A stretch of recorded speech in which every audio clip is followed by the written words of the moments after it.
player Will.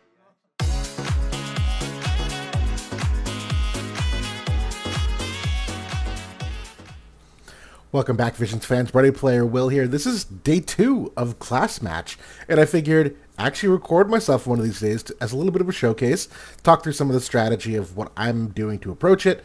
We'll see if the results are there. I'm currently at this time, and obviously I haven't done matches, so this will hopefully go up. Ranked 71 at the moment in total, and I am running a Gilgamesh team here with Summer Glaciella and Curry Wazette. Now, this team of 3 is full credit to JB79. It's his idea. I'm the one who put together the initial placements, the toggles, the build, but the choice of 3 was a very fun idea that he threw out there, and so I'm doing my best to work with it. I am using the Chariot Vision card, which actually does hit all 3 of them with Curry as the bow unit. Obviously, there's also a lot of water and ice overlap for the cards here, and really, I'm not investing any of these Vision cards, if I can help it, into Curry. He's got some here that obviously do affect him, but that wasn't necessarily a main priority. He has really one job, and we're going to talk about that in the initial placements right now. So I do my class match on auto. I am not a manual player. Just not my jam, unfortunately. So that's how we're going to approach it today. But the initial placements, the long and short of it is I have Gilgamesh and Glaciella down here more toward the bottom. And I have I have Curry kind of here on an island at the top of the map. He does have bow tie on, so he's got only a move of 2. And all I need him to do is to use bells and then just hopefully start applying frostbite from afar. He's also got an immobilize ability on for the single target ability and really just kind of wreak some havoc on the side of the battlefield. Now, he also has the Yoichi bow on, which is minus hate. So that bow tie should actually be, I think, total net of minus 4 hate with that included. And down here at the bottom, it's really simple. Gilgamesh will move to buff Summer Glaciella. She'll move forward, and hopefully between the two of them, they can live long enough that with Curry kind of doing some chip damage from the top, everything's okay. It worked out okay so far. I went 4-1. I'll be honest, this team probably is going to hit a wall relatively quickly, though. I don't know many teams that can really go like 2 units on their own and last all that long, but if any can do it, Glaciella and Gilgamesh certainly are 2 of them. And so we're going to give the dice a roll here, see how things turn out today. And we got a match. It's a rank 186 slot 1 Bradley team.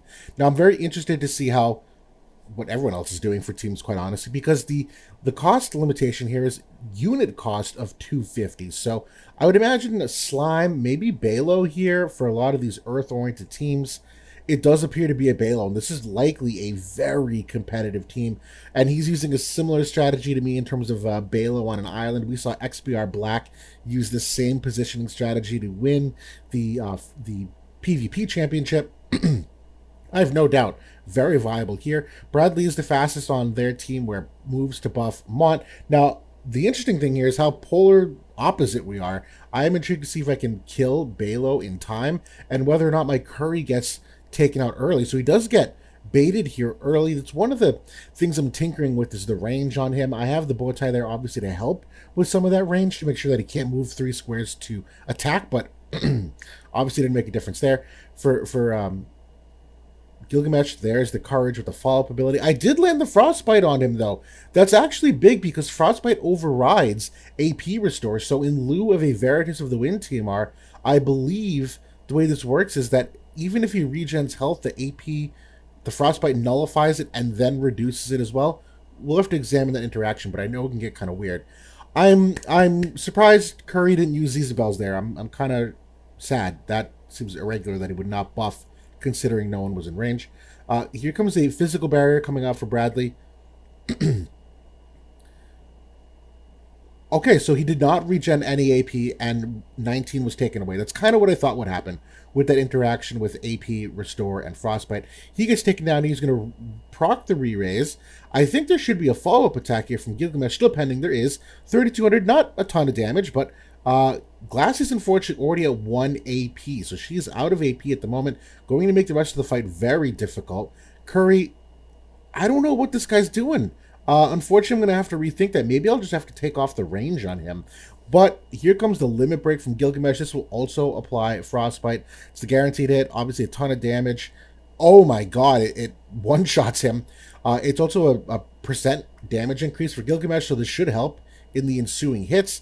He is still in the aura of Summer Glassy, so that damage Really not doing a whole ton. Very clutch second buff here of the Gilgamesh team art to give her the honeycomb barrier as well as the applied healing power down, which should hopefully help a little bit for Mont's counter heal. And apparently he's using Blood Sword.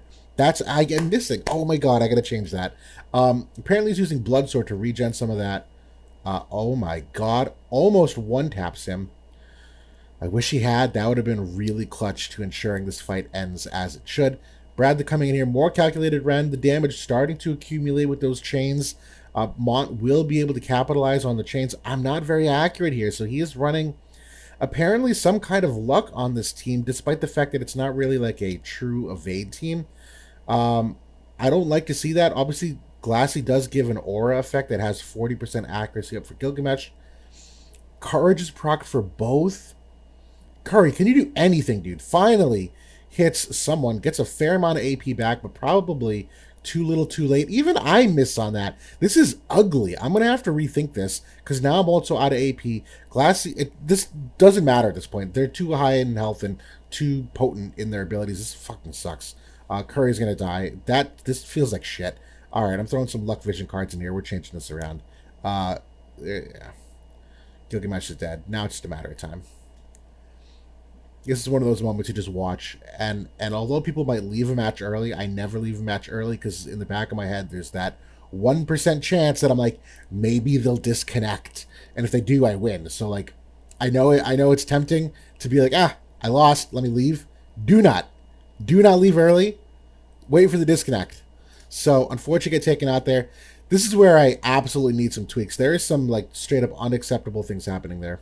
I'll tell you right now, I'm going to make this super easy. This Cloud Vision card, not doing a ton for me in the sub slot. Sure, the unit reaction is nice, the 6% debuff weakening, whatever.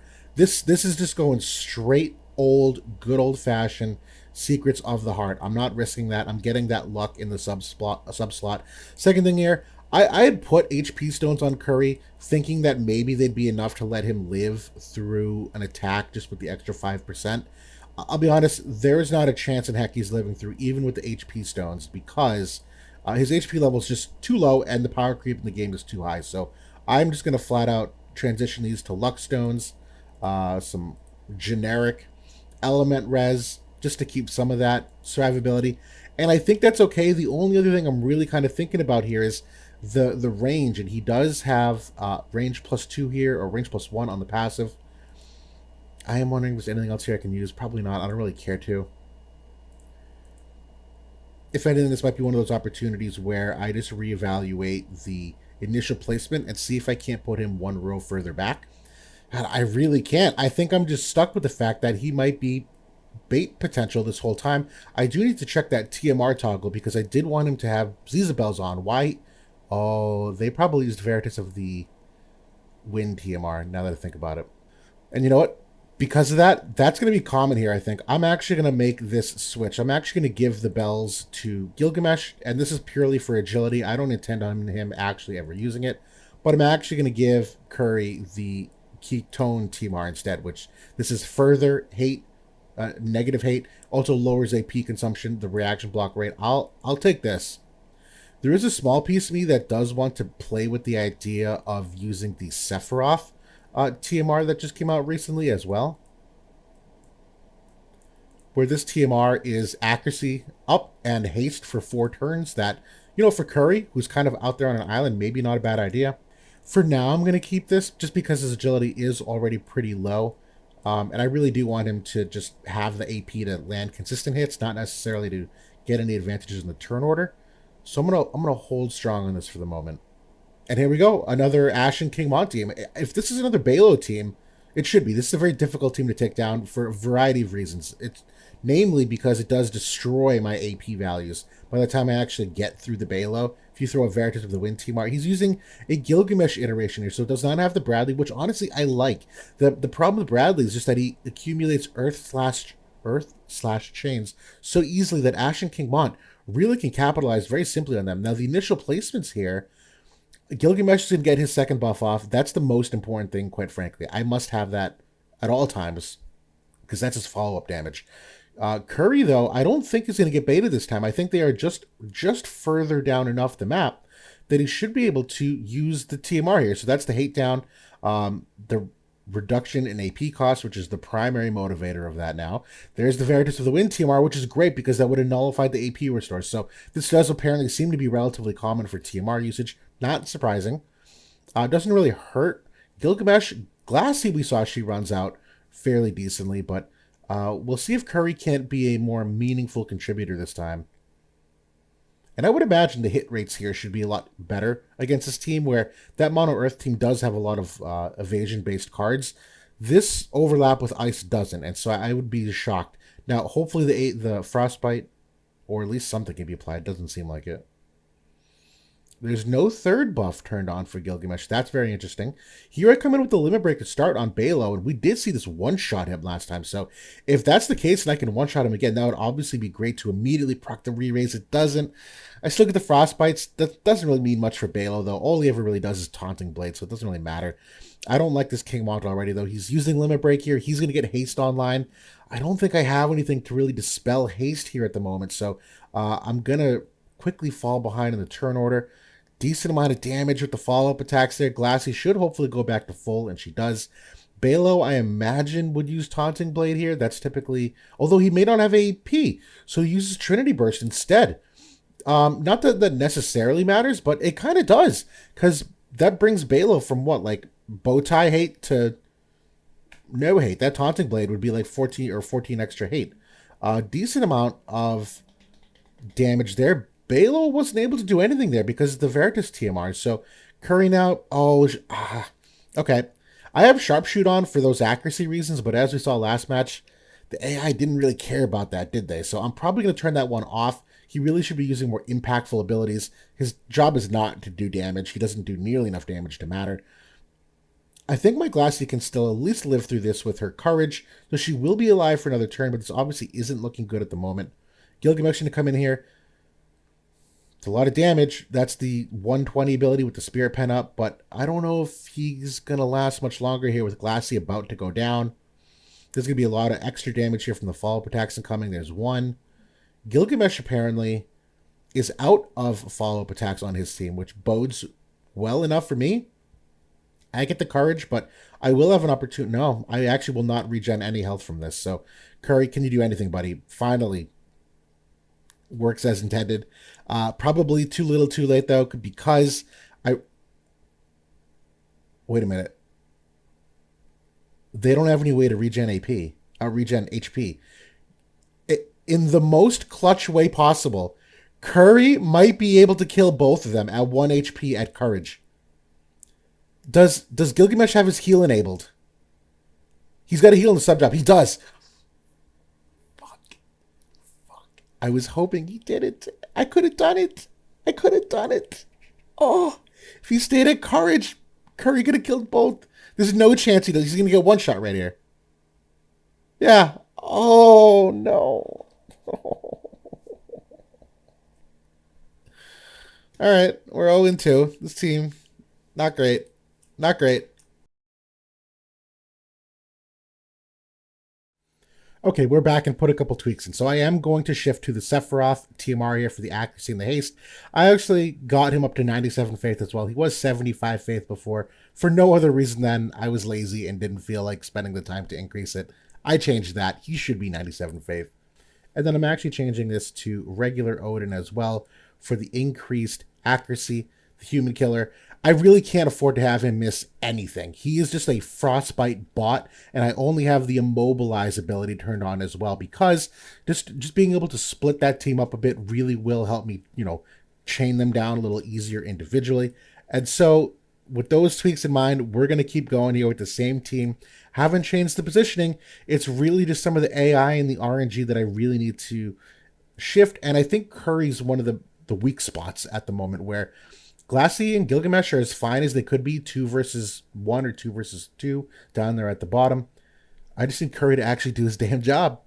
Oh, and here we go. We have another rank 188. Gilgamesh slot 1. It's Hellfire as the enemy. We'll see what kind of team iteration he comes out with here. Looks to be a Sephiroth and Gilgamesh with McLeod as that third. I've actually been very interested to see what third units people pick for Sephiroth and Gilgamesh, who obviously have a very strong synergy together. McLeod's okay. Probably not my first choice, but I think he's going for that ice overlap there. Position-wise, I'm pretty happy with where they are because I don't think Kari will be baited here, which is going to be very important. Glassy getting her courage and heal back online. Also very important that does he Keenblade? No, he uses the Veritas Timar. God, everyone is using this right now. Also very important, looks like my Gilgamesh will get his second buff online, which is very important. There's the haste and the accuracy. Again, I'm not really worried about the hit rate on this team. I don't think they're running any evasion. Maybe the Sephiroth is the pseudo-evade unit. That's the Vega TMR, which quite honestly have not seen in quite some time. People have kind of shied away from that Berserk angle for a while, but on Sephiroth, obviously a major concern. I think I am wearing Berserk Res on Gilgamesh, to be honest. Not Glassy. But Glassy's going to at least get the Honeycomb Barrier on here. This will apply some healing power down as well, which is obviously very beneficial to that team. Frostmont Barrage, I'm able to apply it. Maybe not my favorite target, but the fact that I get the Frostbite this early in the fight, 3 to 4 turns from now, that Gilgamesh is definitely going to start feeling it. So hopefully this next turn from Curry, he can actually get more of the team in it. Here comes the limit break. I think it's just the Glassy in it. I don't think my Gilgamesh is in range of this, which I'm okay with. And it does not land the curse. I am wearing Curse Trust Stones, so the RNG in my favor. Actually, my Glaciella is 30 faith as well, so the lowest amount of faith I possibly could. There's the move 1, jump 1 buff with the hate down. Gilgamesh coming in here with his own limit break. Here comes the Frostbite that will now apply to Sephiroth as well. I think it would technically extend the Frostbite on the enemy Gilgamesh, technically. But numbers-wise, it doesn't necessarily matter. Shadowbind coming out. Doesn't really do anything there. I'm okay with that. Glassy. Oh, I don't like the direction she's moving, though, because now, out of follow-up range, the unit affinity there is hurting my agility values where they're not going to get their turn as quickly as they likely could or should. Takes that attack pretty good. She's going to get her heal back here, which is going to put her darn near full. I'm okay with the team spacing for now. Hopefully she repositions in a second.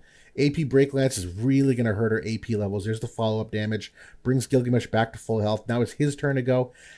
I'm running out of hate here. I'm about to lose hate on Glassy if I haven't already. And it looks like I had, so he's going for Curry. You know what? I'm okay with that. Curry did his job as best as he could. I really just needed that early Frostbite access. I think it's going to start paying off here in a turn or two. There comes Gilgamesh's large AoE. It's at least killing McLeod, which will give me the CT up. Very valuable there.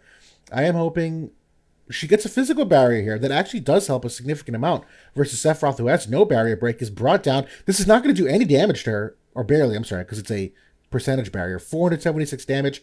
Their Gilgamesh is starting to feel it now, too. I'm about to win this AP battle, so working as intended, as long as she can live, I'm okay with that, because if my Gilgamesh moves near her, and if he doesn't, that's okay, too, because obviously he's staying out of attack range. I'm able to kill the Sephiroth. I don't remember removing re-raise, but it must have been Glaciella at some point removing it. The HP barrier is still online for Gilgamesh, so not taking any damage there. I have my own buff here, though, for Gilgamesh. Very intrigued why I opted not to kill the enemy Gilgamesh. I don't know if that's a problem with AP, that I'm at 20 AP, I could not get a diamond off with where Glass is standing and where he's standing, or a single target. Either way, that's a very clutch ability this late in the fight. Here comes the summon out from their Gilgamesh. Oh, it's a charity animation. I'll watch it. I haven't seen this yet.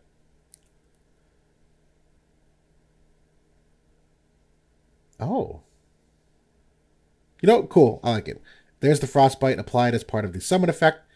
I don't think it's going to matter a ton here. Oh, actually it should, because she's not going to get through that barrier, which means she will not regenerate any AP until she does, but that's okay. I'm going to come in here. I get the CT up, because technically bringing someone to courage counts as a kill. He gets a fair amount of damage on me, but I think this is just a battle of attrition at this point. That's a really clutch preemptive ability that he heals back at least some kind of damage. It's not going to matter here, I don't think. Yeah, and now I'm able to take him in. Whoo! Okay. All right. We finally got a win here, guys. Adjustments working as intended. Landed the Frostbite as I wanted. Very happy. We get another fight here with what I'm assuming to be high Earth Evade. This is likely to be maximum evade Lucio, probably Ashen King Mon or Bradley, and I'm assuming Balo as that cost 50 unit. No, interestingly enough, they went with Moraga. You know what? I don't hate it for this format. It's probably not the strongest iteration you could come up with, but that's still a dangerous team. I'm very much at risk of still not doing well. Obviously, Mont and Lucio are really the carries on this team, but if I can get some lucky frostbites off here early on any of the three of them, that would be fantastic. I'm hoping that the luck that I imbued into this team will actually pay off. I'm pessimistic versus Lucio, but there should be no reason why my Curry misses the Ashen King Mon here. So I at least get my Glaciella turn 1. I don't think they're in range yet. They're not. So I'm able to get the haste and the accuracy up. Obviously a very valuable buff in this fight at the moment. I'm getting the Courage Seal online for Gilgamesh. Hopefully these two units stay together a little more here. They might because of the dedicated hate of Moraga from where he's coming from. That's the fingers crossed. Enduring Formation, that's Lucio's teammate buff that he uses second for the Elemental Chain Res and all those extra. Taunting Blade coming out here, only 1 damage on my Glaciella. That is quite impressive. Unfortunately, she does not get her second buff off, which is the Honeycomb Barrier, so that will significantly affect how much damage she's taking here. But Frostmoth Barrage, can I land it? Does that come in my favor? I can't see quite yet. Gilgamesh coming in here, probably going to do a ton of damage versus Moraga, who is not at all tuned for any kind of spirit. Looks like the Frostbite did not land. Healing power down is very, very good here for that Lucio, where my heal back is not going to do nearly as much as it should. But she's still taking a lot of good damage here. I'm going to get a chance to reapply Frostmoth Barrage. It lands on all 3 of them. Does Frostbite? This Moraga who's... Oh, procs the heal back for my Glassy. Is she going to just basic attack him? No, Woven Claws misses the Mont, so the accuracy kind of an issue on her as well. I might switch to Dark Siren as the Esper on her to mitigate some of those accuracy issues. Gilgamesh hopefully can at least guaranteed hit or at least have the accuracy to land, and he one-shots the Lucio again. We've seen that very common nowadays. Lucio not having the Nullify Shirt is a big flaw in the modern state of the game, and the hit rates have gotten such that it's very easy to hit him with those guaranteed hits. And so my Glaciella is still alive. Very happy about this, although the height is getting a little wonky here. If we reposition toward the middle, Curry's probably just going to do, I don't know what. Shadowbind, probably no effect on the battle at this point. Even the Mobilize would not do much. I'm able to bring him to Courage. He's not going to be able to do much, though, losing that AP with the Frostbite. And my Curry actually lived. I am very impressed. So the low AP ability of Mont is not enough to kill Curry. That hit rate, though, has to change for Glassy. I cannot have her missing on an Ashen King Mont like that. And Gilgamesh is just going to come out here with the limit break and put things to bed. Okay, seeing some positive results from these tweaks. This is good. So I'm actually going to go with 2 changes on Glaciella here, where obviously we're seeing a lot of the same trends. Number 1, I am going to go with Dark Siren, who I'm really going for the debuff weakening angle as well as the, I think it's unit res, or it's either AoE res or unit res, and then also the accuracy. That's mainly what it is. I am actually just going to compare hit rates here of the pod to the Alex Ring. It's a pretty sizable increase. Now, the pod does at least have the unit res of 8, but me having the all element res of 5 is kind of a decent trade-off. Where this is going to hurt me is that if I encounter an enemy Gilgamesh and they use the follow-up attacks, the all-element res is going to do nothing to that. The unit res will at least decrease the follow-up damage, but one of my things that I don't want Glassy to do is to become a sure thing bot. That's her guaranteed hit ability. While that ability is very good, this map nullifies stop. And so while that's still okay to use that ability, because Gilgamesh can follow up on it, it's still guaranteed damage, I want her to still be able to use the other things like the shield generator and land some damage, like the Woven Claws to get the defense pen down. So I'm going to make these 2 switches on Glassy in the hopes that I can avoid her missing on someone like an Ashen King Mont, because that really shouldn't happen, ideally. And I'm actually starting to rethink the immobilize angle on Curry, where if I get a chance to cancel, I'm gonna. Can I cancel? No, I wasn't able to do it in time. So it's a Sephiroth theme. So my thinking real quickly while it loads. The Mobilize is not his first priority AI, so obviously it's not getting used all that much. And late in the fight, I don't think it's all that valuable late in the fight when there's typically people dead anyway. I would rather switch to Mega Charge, which is the unit in peril. That maybe that unit in peril will help Gilgamesh do a lot more damage. Same with Glassy, who has some unit-oriented attacks. So That's probably going to be my tweak. It will not go in today because this is the 5th match, so it's not going to count. This is a double Sephiroth team with a Dia. I'm very intrigued to see this team. Obviously, everything is on the table with Sephiroth. I hope he moved a little bit more horizontal because there's a good chance that Curry will come into range of him if Curry moves kind of straightforward. But Dia is going to get absolutely destroyed here in a second. That's a very odd position to put her, quite frankly. I'm assuming bow tie here. Can I get Frostbite early before he dies? Fingers crossed that worked. The thing with Dea, as opposed to Bela... Oh, I did get the Frostbite. That's clutch. Because it's on the fire one, too. That's the Sephiroth I'm really scared of. Can he hit Curry? He's not gonna. He's gonna buff instead. Okay. The thing with Balo is simply that he's got the re-raise and he's got the courage and he's got the full heal back and a bunch of defense stats. He can take 4 to 5 hits. Dia's going to take 1 hit. Dia's going to get absolutely demolished here in a second.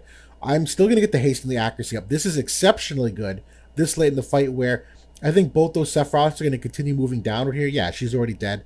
Really not effective at all as a pseudo tank there.